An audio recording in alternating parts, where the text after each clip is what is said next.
Уважаемые граждане России, Chers citoyens russes, chers amis, дорогие друзья, тема моего выступления mon discours sera consacré aux événements en Ukraine то, почему, et à la raison pour laquelle c'est si important pour nous, pour la Russie. конечно, мое Bien entendu, mon allocution s'adresse également à nos compatriotes qui sont en Ukraine. говорить придется. Je vais devoir parler longtemps et en détail. Cette question est très grave. Ситуация. La situation dans le Donbass est de nouveau critique, grave. И сегодня Et aujourd'hui, je m'adresse à vous обращаюсь к вам напрямую, чтобы directement, не только для non seulement pour faire le point sur ce qui se passe, mais aussi pour vous informer des décisions qui sont prises et d'éventuelles étapes ultérieures sur cette voie. Еще раз подчеркну, Je voudrais souligner encore une fois que l'Ukraine n'est pas pour nous seulement un pays voisin.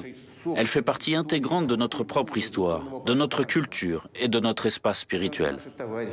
Il s'agit de nos camarades, de nos proches, parmi lesquels il y a non seulement nos collègues, amis et anciens compagnons d'armes, mais aussi nos parents et les personnes avec qui nous sommes liés par les liens du sang et de famille. Il y a longtemps, les gens peuplant les terres historiques du sud-ouest de l'ancienne Russie se désignaient comme Russes et orthodoxes. C'était le cas avant et après le XVIIe siècle, lorsque certains de ces territoires ont rejoint l'État russe. Il nous semble qu'en principe, nous savons tout cela, qu'il s'agit de faits connus de tous. Toutefois, pour comprendre ce qui se passe aujourd'hui, pour expliquer les motifs de la Russie et les objectifs que nous poursuivons, il faut dire au moins quelques mots sur l'histoire de cette question. Je vais commencer par le fait que l'Ukraine moderne a été entièrement créée par la Russie, ou plus précisément par la Russie bolchevique et communiste. Ce processus a commencé presque immédiatement après la révolution de 1917, et Lénine et ses compagnons l'ont fait d'une manière très grossière vis-à-vis de la Russie elle-même, par la voie de la séparation, de la sécession, en arrachant une partie des propres territoires qui étaient pour elle historiques. Les millions de personnes qui y vivaient, bien sûr, n'ont pas été interrogées sur quoi que ce soit. Ensuite, juste avant et après la Grande Guerre patriotique, Staline a rattaché à l'URSS et remis à l'Ukraine certaines terres qui appartenaient auparavant à la Pologne, à la Roumanie et à la Hongrie. En guise de compensation, Staline a donné à la Pologne une partie des territoires historiquement allemands, et en 1954, Khrouchtchev a pris la Crimée à la Russie pour une raison curieuse et en a également fait cadeau à l'Ukraine. En fait, c'est ainsi que s'est formé le territoire de l'Ukraine soviétique. Mais je voudrais maintenant accorder une attention particulière à la période initiale de la création de l'URSS. Je considère que c'est très important pour nous. Il va falloir, comme on dit, revenir assez loin en arrière. Permettez-moi de vous rappeler qu'après le coup d'État d'octobre 1917 et la guerre civile qui s'en est suivie, les bolcheviks ont commencé à construire un nouvel État et il y avait des désaccords assez profonds entre eux.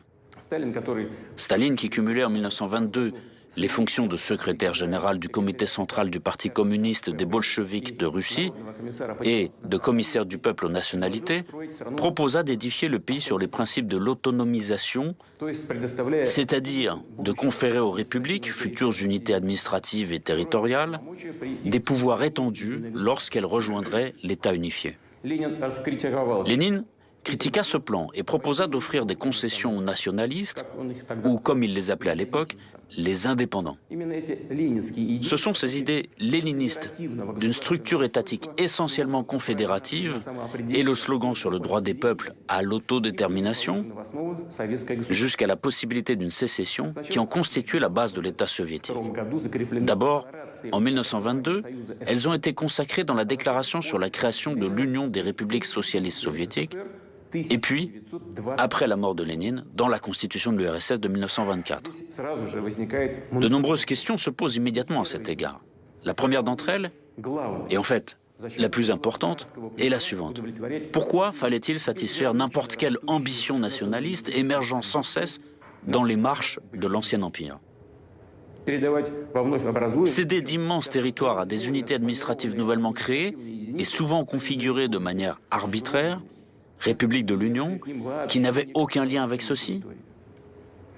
Je le répète, les céder avec la population de l'ancienne Russie.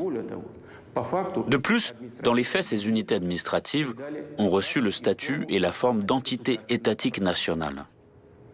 Une fois de plus, je me demande pourquoi fallait-il faire des cadeaux aussi généreux dont même les nationalistes les plus ardents n'avaient même pas rêvé, et accorder aux républiques le droit de se séparer de l'État unifié sans aucune condition. À première vue, ça n'a pas de sens, c'est insensé. Mais ce n'est qu'à première vue. Il y a une explication. Après la Révolution, l'objectif principal des bolcheviks était de se maintenir au pouvoir à tout prix. Précisément, à tout prix. Pour cela, ils étaient prêts à tout. Consentir aux conditions humiliantes du traité de paix de Brest-Litovsk, à une époque où l'Empire allemand et ses alliés se trouvaient dans une situation militaire et économique très difficile, et l'issue de la Première Guerre mondiale était en fait prévisible. Ou satisfaire toutes les demandes, tous les caprices des nationalistes à l'intérieur du pays. Du point de vue du destin historique de la Russie et de ses peuples, les principes léninistes de construction de l'État n'étaient pas seulement une erreur. C'était, comme on dit, bien plus qu'une erreur. Après l'effondrement de l'URSS en 1991, c'est devenu absolument évident. Bien sûr, les événements du passé ne peuvent être changés, mais nous devons au moins les relater d'une manière directe et honnête, sans aucune réserve et sans aucune coloration politique. Je ne peux qu'ajouter que les motifs liés à la situation politique actuelle, aussi spectaculaires et avantageux qu'ils puissent paraître à un moment donné, ne doivent et ne peuvent en aucun cas constituer la base des principes fondamentaux de l'État.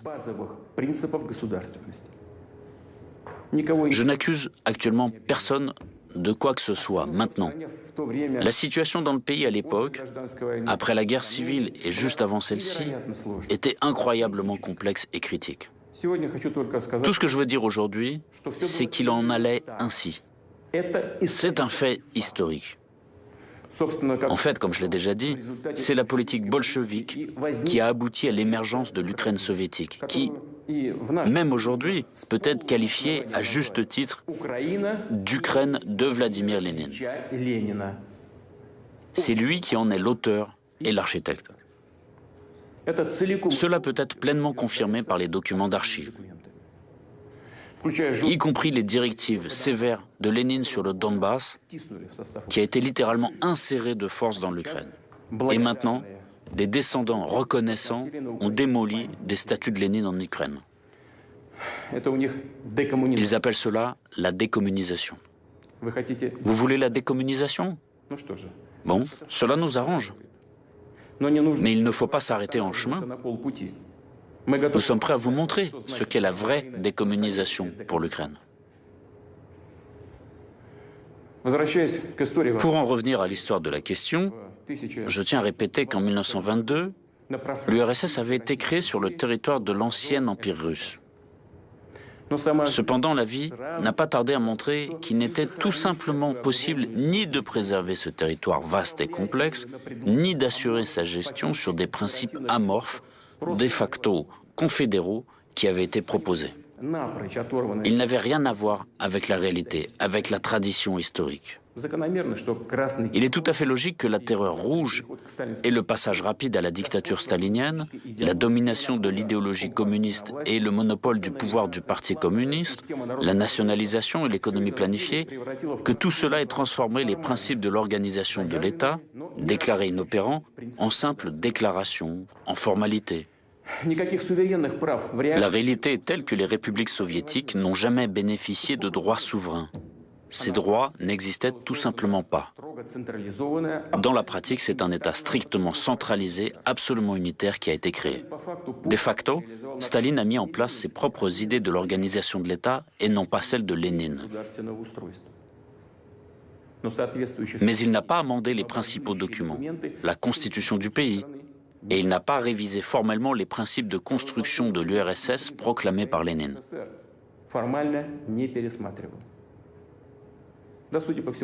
Il semblerait que tout cela n'était pas nécessaire puisque tout fonctionnait dans ce régime totalitaire. Et de l'extérieur, cela semblait beau, attirant, voire encore plus que démocratique. Il est bien dommage, malgré tout, que les cadres fondamentaux, des factos juridiques, la base de tout notre État, n'aient pas été débarrassés à temps des fantaisies odieuses, utopiques, inspirées par la Révolution, mais absolument destructrices pour tout pays normal. Personne n'a pensé à l'avenir, comme c'était souvent le cas chez nous. Il semblerait que les dirigeants du Parti communiste fussent sûrs d'avoir formé un système de gestion fiable, que leur politique eût définitivement réglé la question nationale. Mais les falsifications, les fausses interprétations, la manipulation de la conscience publique et le mensonge coûtent cher. Les ambitions nationalistes, telles une peste, n'ont pas disparu. Et leur bombe à retardement érodait l'immunité de l'État contre le nationalisme. Je tiens à répéter que cette bombe à retardement, c'était le droit de quitter l'URSS. Au début des années 1980, la question nationale revêt un caractère pressant, avec à l'arrière-plan des problèmes socio-économiques qui ne cessent de s'exacerber et une évidente crise de l'économie planifiée. Or, cette question nationale résultait non pas des attentes et des aspirations insatisfaites des peuples de l'URSS, mais des appétits croissants des élites locales. Au lieu de procéder à un examen profond de la situation, de prendre des mesures adéquates, en premier chef en économie, au lieu d'entamer la transformation progressive, réfléchie et équilibrée du système politique et de l'organisation de l'État, les dirigeants du PCUS se sont bornés à un verbiage sur la restauration du principe d'autodétermination nationale énoncé par Lénine. Qui plus est, la lutte pour le pouvoir au sein du parti poussait les partis en conflit dont le but était d'élargir leur base d'appui, à stimuler, à promouvoir sans réfléchir les humeurs nationalistes, les manipuler en promettant aux partisans tout ce qu'ils voulaient. Sur fond de parlotte superflue et populiste sur la démocratie et l'avenir radieux, basé soit sur l'économie de marché, soit sur l'économie planifiée, alors que la pauvreté était omniprésente et le déficit total, personne parmi les grands de ce monde ne réfléchissait aux conséquences tragiques qui guettaient le pays. Par la suite, ils ont suivi les sentiers battus et, comme au tout début de l'URSS, ils ont privilégié les ambitions des élites nationalistes, grandies au sein du parti, et ils ont oublié que le PCUS ne pouvait plus, Dieu merci, recourir à de tels instruments comme la terreur d'État, la dictature stalinienne pour se maintenir au pouvoir et tenir le pays. De même, ils ont oublié que le si fameux rôle dirigeant du parti disparaissait sous leurs yeux, tout comme la brume qui se dissipe au petit matin. Et c'est ainsi qu'en septembre 1989, lors du plénum du comité central du PCUS, que le document fatal a été adopté. Ce qu'on a appelé la politique du parti de notre temps, la plateforme du PCUS.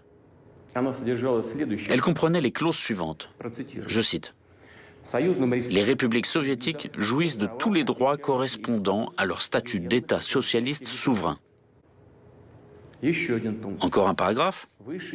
Les organes représentatifs suprêmes des républiques soviétiques peuvent contester et suspendre les arrêts et les ordonnances du gouvernement soviétique sur leur territoire respectif. Et enfin, chaque république soviétique a sa nationalité propre qui est octroyée à tous ses citoyens. Est-ce qu'il n'était pas assez évident sur quoi déboucheraient de telles formulations et solutions ? Ce n'est pas le moment ni le lieu de soulever les questions relatives aux droits publics ou constitutionnels, de donner la définition de la notion de citoyenneté. Il y a pourtant une question qui se pose. Pourquoi avait-on besoin d'ébranler encore plus le pays alors que la situation était difficile? Les faits sont là. Ainsi, le sort de l'URSS était quasiment scellé déjà 2 ans avant son effondrement. C'est aujourd'hui que les radicaux et les nationalistes, surtout ukrainiens, s'attribuent les mérites de l'indépendance de l'Ukraine. Nous voyons que ce n'est pas du tout ça. L'effondrement de notre pays est dû aux erreurs historiques, stratégiques des leaders bolcheviques, des dirigeants du PCUS, qui ont été commises à différentes époques dans la construction de l'État, dans la politique économique et nationale. La désintégration de la Russie historique, dénommée URSS, pèse sur leur conscience. Malgré toutes les injustices, le mensonge et le pillage flagrant de la Russie, notre peuple, précisément le peuple, a reconnu les nouvelles réalités géopolitiques apparues après l'effondrement de l'URSS. Il a reconnu les nouveaux États indépendants. Non seulement il les a reconnus, car malgré la situation extrêmement compliquée, la Russie aidait ses partenaires de la CEI, les collègues ukrainiens compris, qui envoyaient de multiples demandes d'appui matériel depuis la déclaration de leur indépendance. Notre pays a octroyé un tel appui, tout en respectant la dignité et la souveraineté de l'Ukraine. Selon les experts, dont les appréciations sont confirmées par un simple calcul des prix sur nos hydrocarbures, des crédits préférentiels, des préférences économiques et commerciales octroyées par la Russie à l'Ukraine, sur la période de 1991 à 2003, le budget ukrainien a bénéficié d'à peu près 250 milliards de dollars. Et ce n'est pas tout. Vers la fin de 1991, la dette de l'URSS auprès des pays étrangers et des fonds internationaux était de presque 100 milliards de dollars.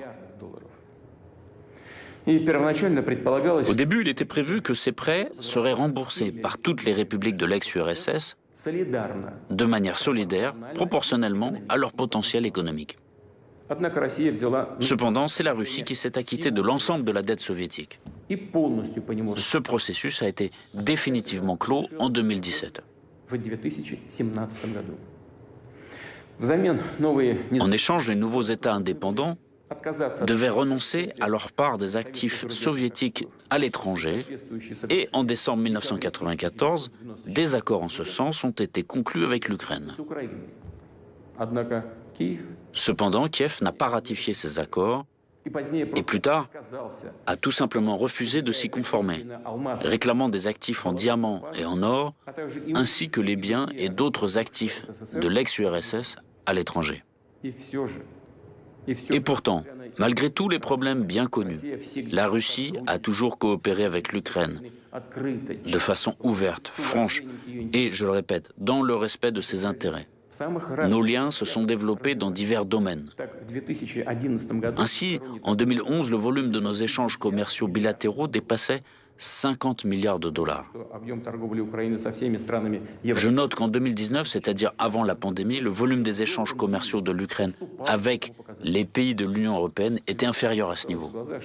Dans le même temps, il était manifeste que les autorités ukrainiennes préfèrent agir de manière à avoir tous les droits et les avantages dans leurs relations avec la Russie, sans pour autant remplir aucune obligation. L'esprit d'assistanat, qui revêtait parfois chez les autorités de Kiev un caractère tout à fait désinvolte, a commencé à prévaloir sur le partenariat. Il suffit de se rappeler le chantage permanent en matière de transit de l'énergie ou encore le vol pur et simple de gaz. J'ajouterai encore que Kiev a essayé d'utiliser le dialogue avec la Russie comme prétexte pour marchander avec l'Occident, le faisant chanter par un rapprochement avec Moscou pour obtenir des avantages, disant que sinon, l'influence russe sur l'Ukraine allait grandir. En même temps, c'est dès le début, je tiens à le souligner, dès les premières étapes, que les autorités ukrainiennes ont commencé à construire leur État sur la négation de tout ce qui nous unit. Elles ont cherché à transformer la conscience, à déformer la mémoire historique de millions de personnes, des générations entières vivant en Ukraine. Il n'est pas étonnant que la société ukrainienne ait été confrontée à la montée d'un nationalisme extrême qui a vite pris la forme d'une russophobie agressive et du néonazisme. D'où la participation des nationalistes et des néonazis ukrainiens aux bandes terroristes agissant dans le Caucase du Nord. De là, les revendications territoriales de plus en plus fortes contre la Russie. Des forces extérieures ont également joué leur rôle, qui, à l'aide d'un vaste réseau d'ONG de services spéciaux, ont cultivé leur clientèle ukrainienne et porté au pouvoir leurs représentants.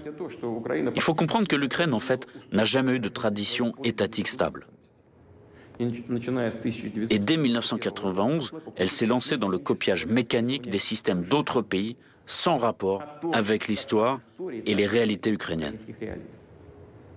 Les institutions politiques étatiques n'ont cessé de se remodeler au profit des clans qui s'étaient vite formés avec leurs propres intérêts égoïstes, n'ayant rien à voir avec les intérêts du peuple ukrainien. Le sens même du soi-disant choix pro-occidental de civilisation fait par les autorités oligarchiques ukrainiennes n'était pas et n'est pas de créer les meilleures conditions pour le bien-être du peuple, mais de préserver, grâce aux services rendus obséquieusement aux rivaux géopolitiques de la Russie, des milliards de dollars volés aux Ukrainiens et cachés par les oligarques dans les banques occidentales. Certains groupes financiers industriels, ainsi que les représentants politiques et les partis qu'ils ont pris en charge financièrement dès le début, s'appuyaient sur les nationalistes et les extrémistes. D'autres prenaient en parole de bonnes relations avec la Russie, la diversité culturelle et linguistique, et arrivaient au pouvoir grâce aux voix des citoyens qui soutenaient sincèrement ces aspirations, y compris celles des millions d'habitants du Sud-Est. Mais une fois parvenus à leurs postes et fonctions, ils trahissaient immédiatement leurs électeurs, renonçaient à leurs promesses électorales et menaient leur politique sous la dictée des extrémistes, parfois persécutant leurs alliés d'hier, à savoir les associations qui prônaient le bilinguisme et la coopération avec la Russie. Ils profitaient du fait que les gens qui les soutenaient étaient en général respectueux des lois, d'opinion modérée, habitués à faire confiance aux autorités, et que, contrairement aux extrémistes, ils ne recouraient pas à la violence et aux actes illégaux. Les extrémistes, à leur tour, devenaient de plus en plus insolents, année après année. Leurs réclamations devenaient de plus en plus conséquentes.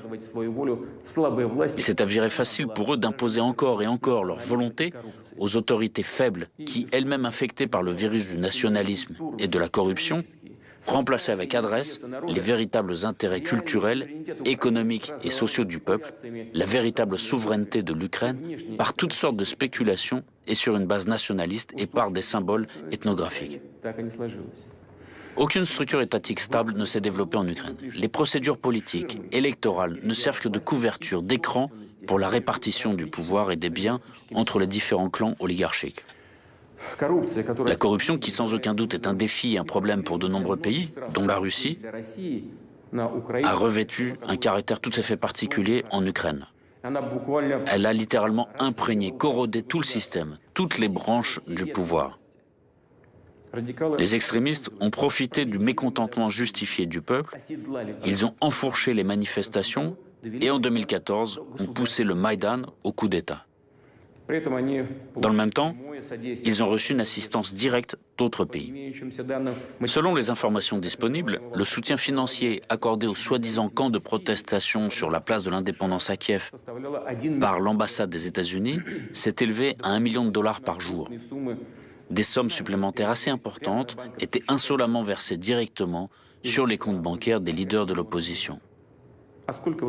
Il s'agit de dizaines de millions de dollars. Et combien les personnes blessées, les familles des gens morts durant les affrontements provoqués dans les rues et sur les places de Kiev et d'autres villes ont-elles reçu?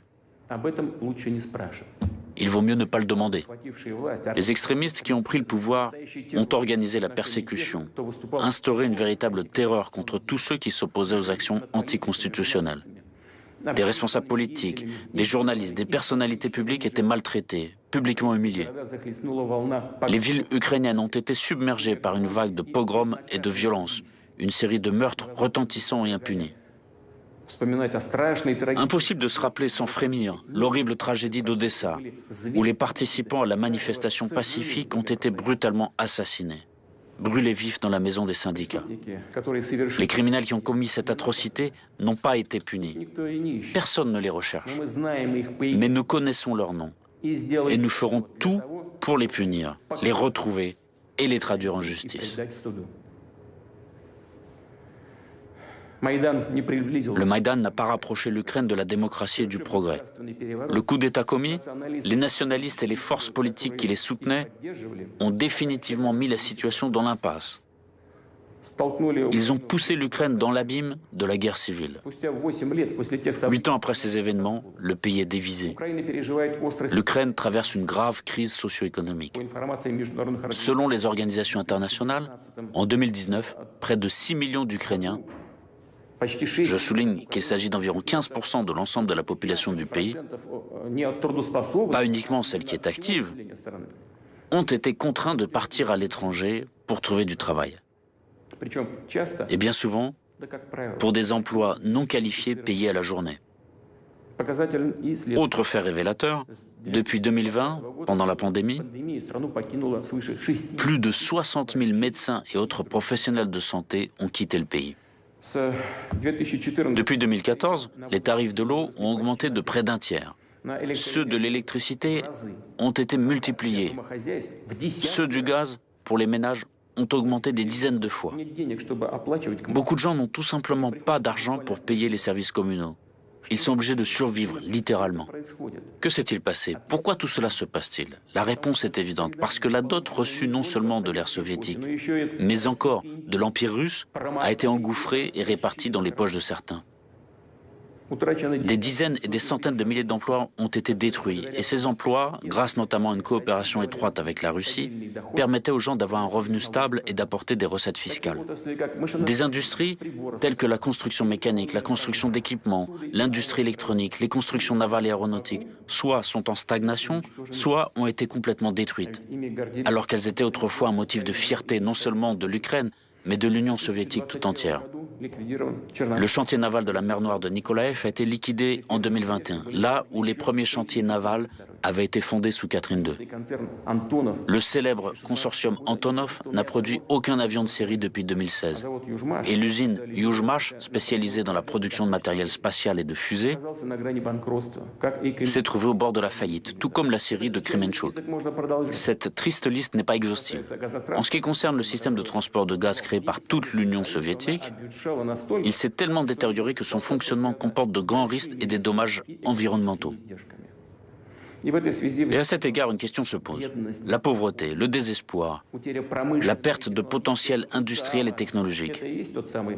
Est-ce ce fameux choix de civilisation pro-occidentale qui, depuis de nombreuses années, est utilisé pour tromper et duper des millions de personnes en leur promettant le jardin d'Éden?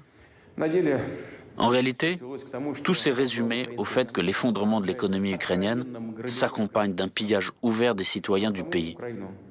Et l'Ukraine elle-même a simplement été conduite sous contrôle externe. Il s'effectue non seulement sur ordre des capitales occidentales, mais aussi, comme on dit, directement sur place, à travers tout un réseau de conseillers étrangers, d'organismes à but non lucratif et d'autres institutions déployées en Ukraine. Ils influent directement toutes les décisions en matière du personnel, toutes les branches et les niveaux de pouvoir, du pouvoir central jusqu'au pouvoir municipal, les sociétés publiques et les grandes entreprises telles que Naftogaz, Ukrenergo, les chemins de fer ukrainiens, Ukroboronprom, la poste ukrainienne, l'administration des ports maritimes de l'Ukraine. Il n'y a tout simplement pas de justice indépendante en Ukraine. À la demande de l'Occident, les autorités de Kiev ont cédé aux représentants des organisations internationales le droit prioritaire de choisir les membres des organes judiciaires supérieurs, le Conseil de justice et la Commission de qualification des juges. En outre, l'ambassade des États-Unis supervise directement l'Agence nationale pour la prévention de la corruption, le Bureau national anticorruption, le Bureau du procureur spécialisé dans la lutte contre la corruption et la Cour supérieure anticorruption. Tout cela est fait sous de bons prétextes, pour améliorer l'efficacité de la lutte contre la corruption. C'est bien joli, mais où sont les résultats? La corruption qui fleurissait auparavant fleurit aujourd'hui de plus belle. Les Ukrainiens eux-mêmes sont-ils informés de toutes ces méthodes de gestion? Comprennent-ils que leur pays ne se trouve même pas sous un protectorat politique et économique, mais est réduit au niveau d'une colonie avec un régime fantoche?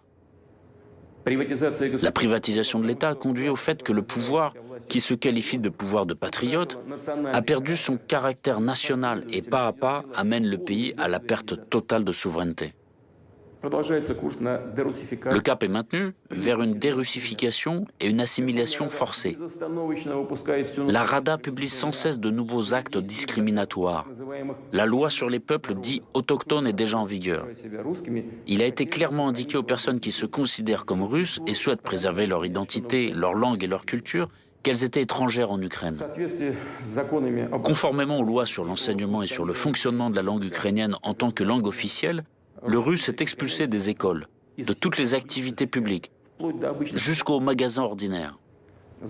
La loi dite de lustration, la purification du pouvoir, a permis de se débarrasser des fonctionnaires indésirables. Il y a de plus en plus d'actes qui donnent aux forces de l'ordre ukrainiennes des raisons d'exercer une répression violente de la liberté d'expression et du non-conformisme et de persécuter les opposants.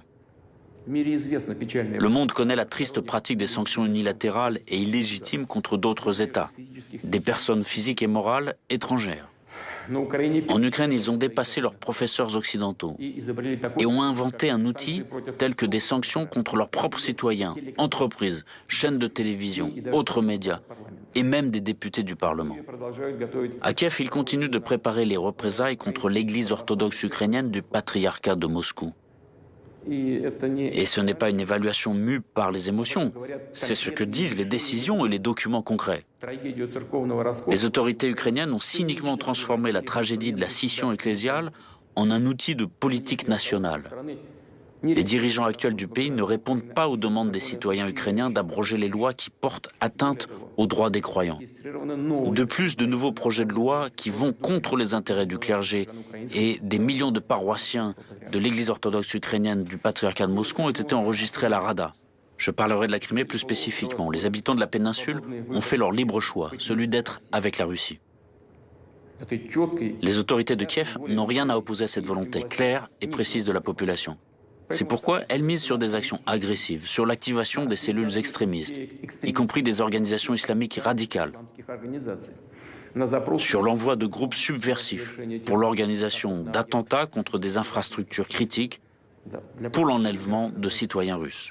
Nous avons des preuves directes que de telles actions agressives sont menées avec le soutien de services secrets étrangers.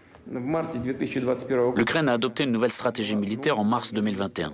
Ce document est presque entièrement consacré à la confrontation avec la Russie. Il vise à impliquer des États étrangers dans le conflit avec notre pays. Cette stratégie prévoit l'organisation en fait d'une activité clandestine terroriste en Crimée russe et sur le territoire de Donbass. Elle décrit les contours de la guerre présumée qui devrait se terminer, comme le pensent les stratèges actuels de Kiev, je cite, avec l'aide de la communauté internationale dans des conditions favorables pour l'Ukraine. Et aussi, comme ils le disent aujourd'hui à Kiev, je cite également, écoutez attentivement, je vous prie, avec le soutien militaire de la communauté internationale dans une confrontation géopolitique avec la Fédération de Russie. De fait, ce n'est rien de plus qu'une préparation aux actions militaires contre notre pays, contre la Russie. Nous savons également que des déclarations ont déjà été faites selon lesquelles l'Ukraine planifie de créer ses propres armes nucléaires. Et ce n'est pas une bravade superflue. Effectivement, l'Ukraine dispose des technologies nucléaires datant de l'époque soviétique et des porteurs de ces armes, y compris l'aviation, ainsi que des missiles opérationnels tactiques Tochka-U, SS-21, conçus à l'ère soviétique également, dont la portée dépasse 100 km. Mais ils feront plus. Ce n'est qu'une question de temps. Ils ont l'héritage de l'époque soviétique. Ainsi, il sera beaucoup plus simple pour l'Ukraine de se doter d'armes nucléaires tactiques que pour certains autres États. Je ne vais pas les citer maintenant, qui de fait procèdent à de tels développements, d'autant plus avec le soutien technologique de l'étranger. Et nous ne devons pas non plus l'exclure. Avec l'acquisition par l'Ukraine d'armes de destruction massive, la situation dans le monde, en Europe, surtout pour nous, pour la Russie, va changer de la manière la plus radicale. Nous ne pouvons pas rester les bras croisés face à ce danger réel. D'autant plus, je le répète, que les mécènes étrangers, occidentaux, peuvent contribuer à l'apparition de telles armes en Ukraine dans le but de créer une menace de plus pour notre pays. Nous voyons la persistance avec laquelle est mené le gonflement militaire du régime de Kiev. Les États-Unis à eux seuls ont, depuis 2014, alloué des milliards de dollars à ces fins, dont la fourniture d'armes, d'équipements et la formation de spécialistes. Ces derniers mois, des armes occidentales arrivent en Ukraine en flux tendu, de manière ostentatoire, sous les yeux du monde entier. Les activités des forces armées et des services spéciaux ukrainiens sont placés sous le commandement de conseillers étrangers. Nous le savons très bien. Ces dernières années, sous prétexte d'exercice, des contingents militaires des pays de l'OTAN étaient presque constamment présents sur le territoire de l'Ukraine. Les systèmes de commandement des troupes ukrainiennes sont déjà intégrés à ceux de l'OTAN. Cela signifie que le commandement des forces armées ukrainiennes, même des unités et sous-unités détachées, peut être exercé directement depuis les QG de l'OTAN. Et sans aucune gêne, les États-Unis et l'OTAN ont commencé à assimiler le territoire de l'Ukraine à un théâtre d'opérations militaires potentielles. Les exercices conjoints réguliers ont une orientation clairement anti-russe. L'an dernier seulement, plus de 23 000 militaires et plus d'1 millier de véhicules de combat ont été engagés. Une loi a été adoptée déjà pour l'accès en 2002 des forces armées d'autres pays sur le territoire de l'Ukraine afin de participer à des exercices multinationaux. Il est clair que nous parlons principalement des troupes de l'OTAN. Pas moins de 10 manœuvres conjointes de ce type sont prévues pour l'année en cours. Il est évident que les manifestations de ce genre servent de couverture au renforcement rapide du groupement militaire de l'OTAN sur le territoire ukrainien. En plus, étant donné le fait que le réseau de bases militaires modernisé à l'aide des Américains, à Borispol, Ivano-Frankovsk, Tchougoïev, Odessa et ainsi de suite, est en mesure d'assurer le transfert d'unités militaires dans les plus brefs délais. L'espace aérien de l'Ukraine est ouvert au vol d'avions stratégiques et de reconnaissance américains, des drones qui sont utilisés pour surveiller le territoire de la Russie. J'ajouterai à cela que le centre d'opération navale construit à Ochakov par les Américains permet d'assurer les actions des navires de l'OTAN, et notamment l'utilisation d'armes de haute précision contre la flotte russe de la mer Noire et nos infrastructures sur tout le littoral de la mer Noire. Il fut un temps où les États-Unis avaient l'intention de créer des installations similaires en Crimée, mais les habitants de la Crimée et de Sébastopol avaient contrecarré ces plans. Nous le gardons toujours en mémoire. Je le répète, aujourd'hui, un tel centre a été déployé. Il a déjà été déployé à Ochakov. Permettez-moi de vous rappeler qu'au XVIIIe siècle, les soldats d'Alexandre Souvorov s'étaient battus pour cette ville. Grâce à leur courage, elle a été intégrée à la Russie. C'est au même XVIIIe siècle que les terres de la région de la mer Noire, rattachées à la Russie à la suite de guerre avec l'Empire ottoman, ont reçu le nom de Nouvelle-Russie. Aujourd'hui, on essaie de rejeter dans l'oubli ces étapes cruciales de l'histoire, ainsi que le nom des personnalités militaires et hommes d'État de l'Empire russe, sans les efforts desquels l'Ukraine moderne n'aurait pas de nombreuses grandes villes et même d'accès à la mer Noire. Récemment, un monument à Alexandre Souvorov a été abattu à Poltava. Que dire à ce propos? Vous renoncez à votre propre passé, à l'héritage dit colonial de l'Empire russe?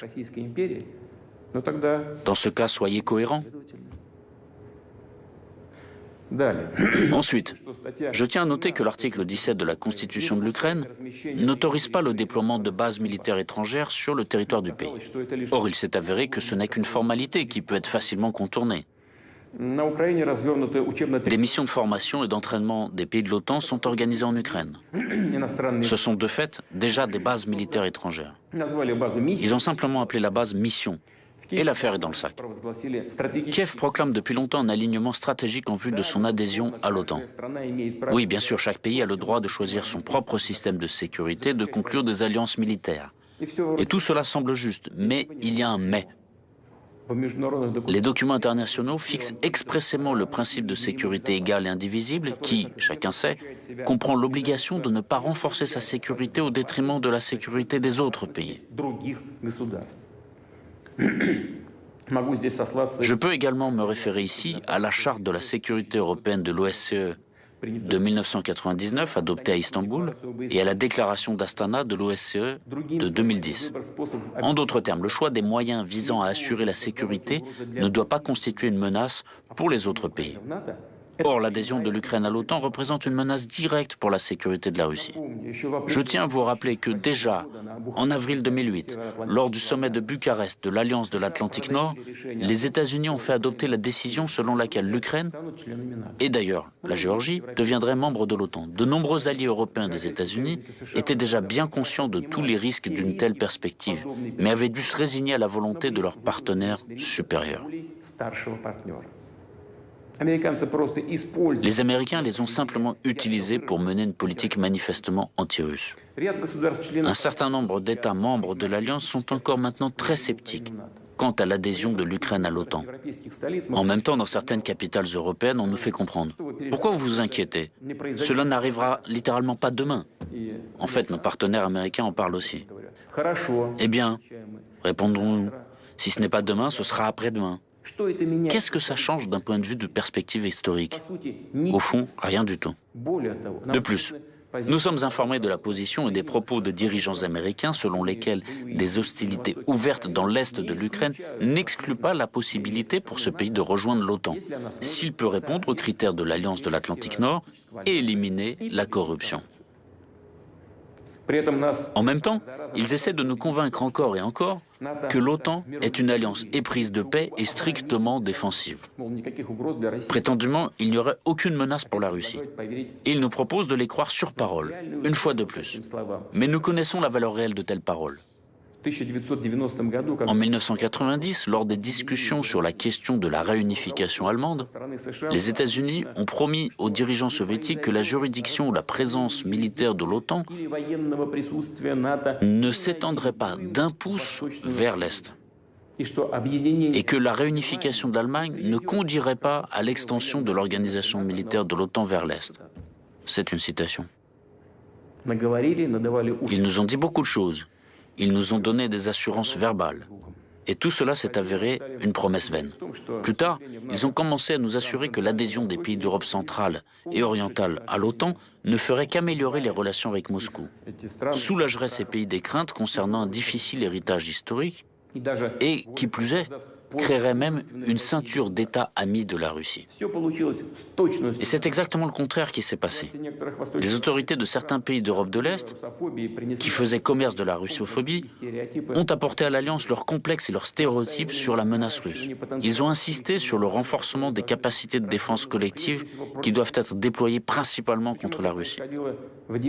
Et tout cela s'est produit dans les années 1990 et au début des années 2000, lorsque grâce à la transparence et à notre bonne volonté, les relations entre la Russie et l'Occident étaient à un niveau élevé.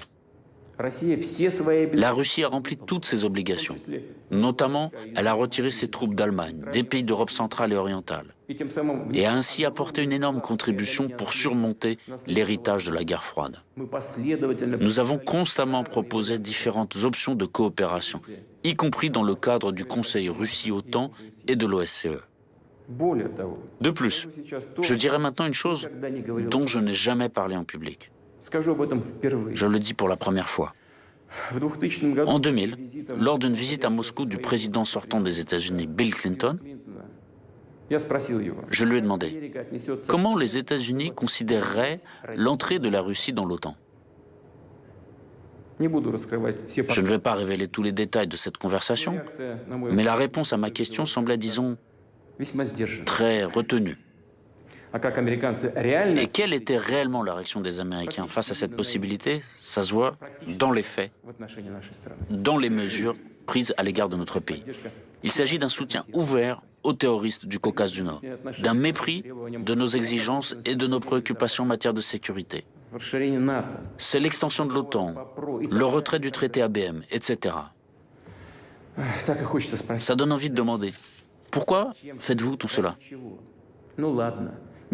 D'accord, vous ne voulez peut-être pas voir en nous un pays ami et un allié, mais pourquoi faire de nous un ennemi?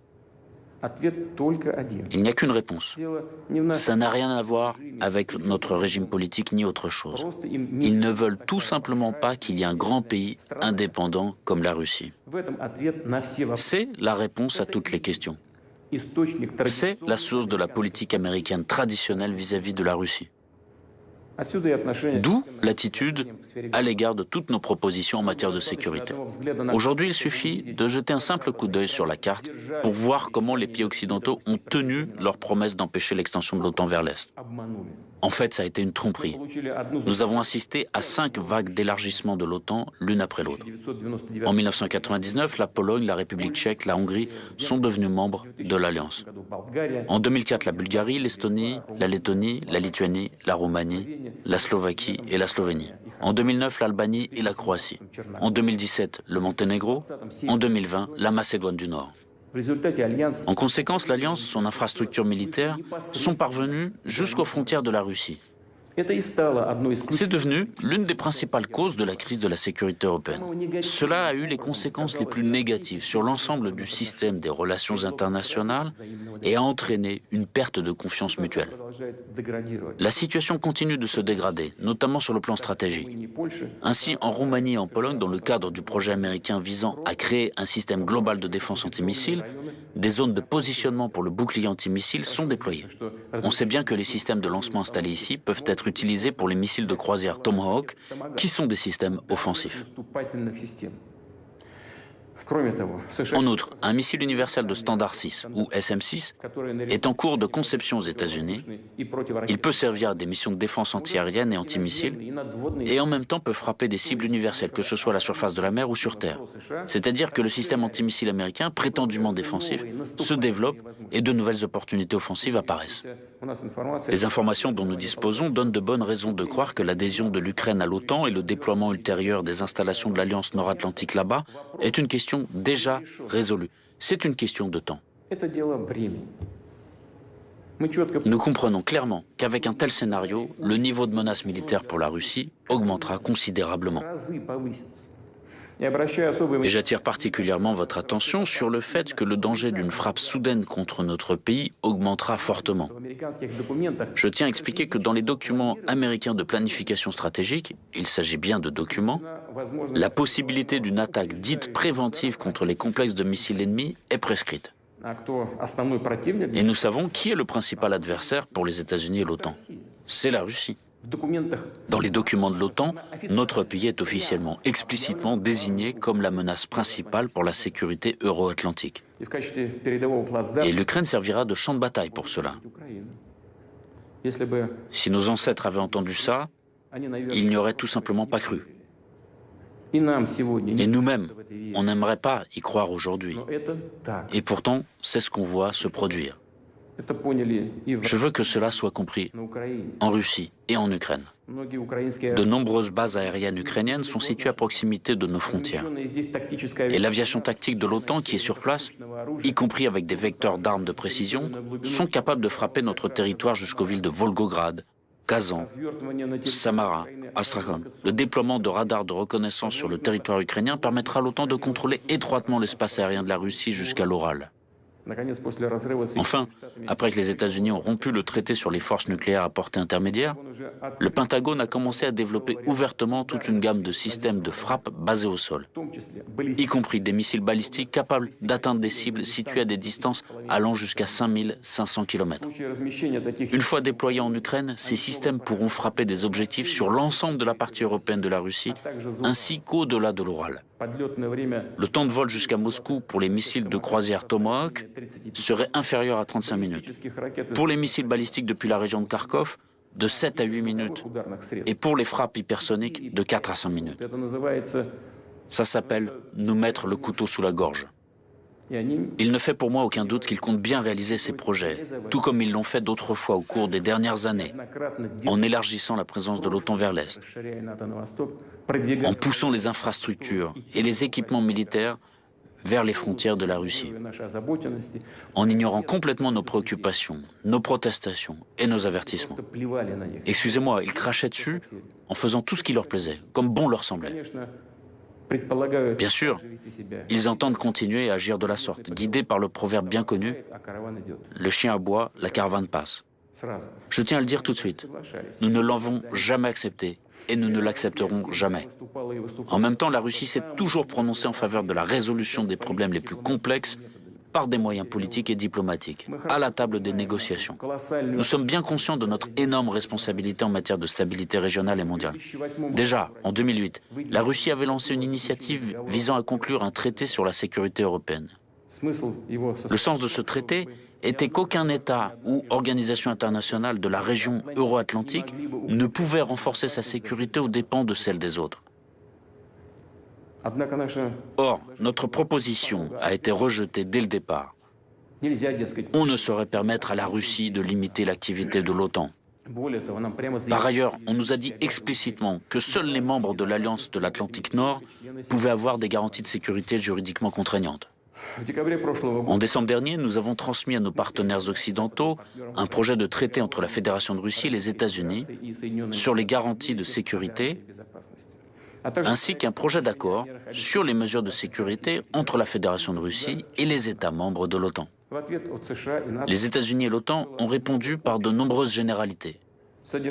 Il y avait quelques points rationnels, mais ils portaient tous sur des questions secondaires et ressemblaient plutôt à une tentative d'étouffer la discussion et de la faire dévier. Nous avons réagi de manière conséquente en soulignant notre volonté de suivre la voie de la négociation, mais à condition que toutes les questions soient examinées comme un tout, sans les séparer des principales propositions russes, des propositions fondamentales. Celle-ci comporte 3 points essentiels. Le premier est d'éviter tout nouvel élargissement de l'OTAN. Le deuxième est le non-déploiement par l'Alliance de systèmes d'armes offensifs aux frontières russes. Et enfin, le retour des capacités et infrastructures militaires du bloc en Europe à la configuration de 1997, date de la signature de l'acte fondateur OTAN-Russie. Et ce sont justement ces propositions de principe qui ont été ignorées. Une fois de plus, nos partenaires occidentaux ont répété la formule toute faite selon laquelle tout pays a le droit de choisir librement les moyens d'assurer sa sécurité et d'adhérer à toute alliance et à tout groupement militaire. Autrement dit, rien n'a changé dans leur position. Nous entendons toujours les mêmes références à la fameuse politique de la porte ouverte de l'OTAN. De plus, on essaie à nouveau de nous faire chanter, on nous menace à nouveau de sanctions, qu'ils imposeront d'ailleurs de toute façon au fur et à mesure que la Russie renforce sa souveraineté et la puissance de ses forces armées. On saura toujours trouver, voire inventer un prétexte pour une nouvelle attaque de sanctions. Ceci, quelle que soit la situation en Ukraine. Il n'y a qu'un but: endiguer le développement de la Russie. En fait, ils n'auront pas besoin d'un prétexte formel quelconque pour le faire. Ils le feront pour la simple raison que nous existons et ne remettront jamais en cause notre souveraineté, nos intérêts nationaux et nos valeurs. Je veux être clair, je le dis sans détour. Dans la situation actuelle, alors que nos propositions sur un dialogue équitable portant sur les questions de principe sont de fait restées sans réponse de la part des États-Unis et de l'OTAN, alors que le niveau des menaces contre notre pays augmente de manière significative, la Russie a parfaitement le droit de prendre des contre-mesures pour assurer sa propre sécurité. C'est exactement ce que nous ferons. En ce qui concerne la situation dans le Donbass, nous constatons que les dirigeants de Kiev ne cessent de déclarer publiquement leur réticence à appliquer le paquet de mesures de Minsk afin de résoudre le conflit et laissent comprendre qu'ils ne sont pas intéressés par une solution pacifique. Au contraire, ils cherchent à nouveau à lancer une guerre éclair dans le Donbass comme ils l'ont déjà fait en 2014 et en 2015. Nous nous rappelons très bien à quoi ces aventures ont abouti. Aujourd'hui, il ne se passe pas un jour sans qu'il y ait des bombardements de villes et de localités dans le Donbass. Un groupement militaire important déployé à cette fin utilise en permanence des drones d'attaque, des équipements lourds, des missiles, de l'artillerie et des lance-roquettes multiples. Le meurtre de civils, le blocus, les mauvais traitements infligés aux personnes, y compris les enfants, les femmes et les personnes âgées, se poursuivent sans relâche. Et on n'en voit pas la fin. Et le monde prétendument civilisé, dont nos collègues occidentaux se sont autoproclamés les seuls représentants, préfère ne pas s'en apercevoir. Comme si toute cette horreur, le génocide, dont sont victimes près de 4 millions de personnes, n'existait pas. Ceci pour la simple raison que ces personnes n'étaient pas d'accord avec le coup d'État soutenu par l'Occident en Ukraine en 2014 et se sont opposés à cette dérive vers le nationalisme agressif de caverne et le néonazisme élevés tous les deux au rang de politique d'État. Et parce qu'ils se battent pour leurs droits élémentaires ceux de vivre sur leur propre terre, de parler leur propre langue, de préserver leur culture et leurs traditions. Combien de temps cette tragédie peut-elle encore durer? Combien de temps peut-on encore la tolérer? La Russie a tout fait pour préserver l'intégrité territoriale de l'Ukraine. Pendant toutes ces années, elle s'est battue avec persévérance et patience pour mettre en œuvre la résolution 2202 du Conseil de sécurité des Nations Unies du 17 février 2015 qui consacrait le paquet de mesures de Minsk du 12 février 2015 pour le règlement de la situation dans le Donbass. Tout cela en vain. Les présidents et les députés de la Rada changent, mais l'essence, la nature agressive et nationaliste du régime qui a pris le pouvoir à Kiev reste la même. Elle est entièrement le produit du coup d'État de 2014. Et ceux qui ont emprunté la voie de la violence, de l'effusion de sang et de l'illégalité ne reconnaissent et ne reconnaîtront aucune autre solution à la question du Donbass qu'une solution militaire. À cet égard, je considère qu'il est nécessaire de prendre la décision qui s'impose depuis longtemps, c'est-à-dire de reconnaître immédiatement l'indépendance et la souveraineté de la République populaire de Donetsk et de la République populaire de Lugansk.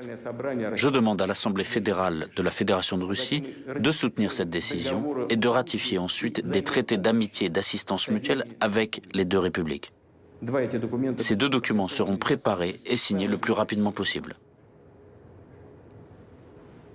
Quant à ceux qui ont pris et détiennent le pouvoir à Kiev, nous exigeons qu'ils cessent immédiatement les hostilités.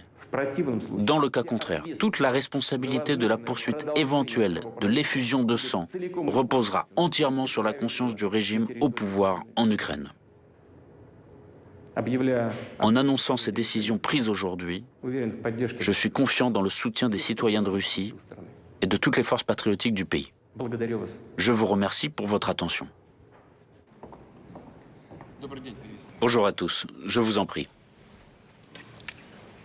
La cérémonie de signature des documents commence. Le président de la Fédération de Russie, Vladimir Vladimirovitch Poutine, signe le décret du président de la Fédération de Russie sur la reconnaissance de la République populaire de Donetsk. Le président de la Fédération de Russie, Vladimir Vladimirovitch Poutine, signe le décret du président de la Fédération de Russie sur la reconnaissance de la République populaire de Lugansk.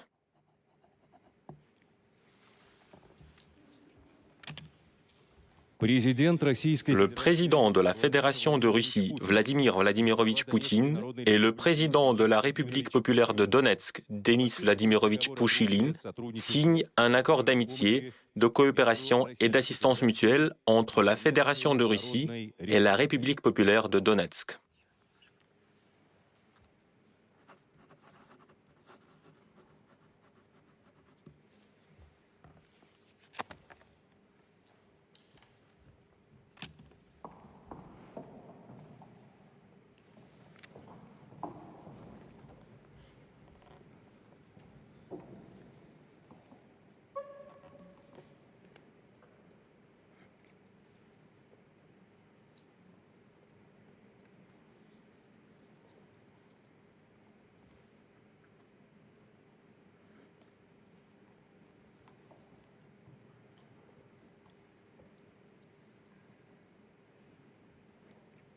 Le président de la Fédération de Russie, Vladimir Vladimirovitch Poutine, et le président de la République populaire de Lugansk, Leonid Ivanovich Pasechnik, signent un accord d'amitié, de coopération et d'assistance mutuelle entre la Fédération de Russie et la République populaire de Lugansk.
La cérémonie de signature des documents est terminée.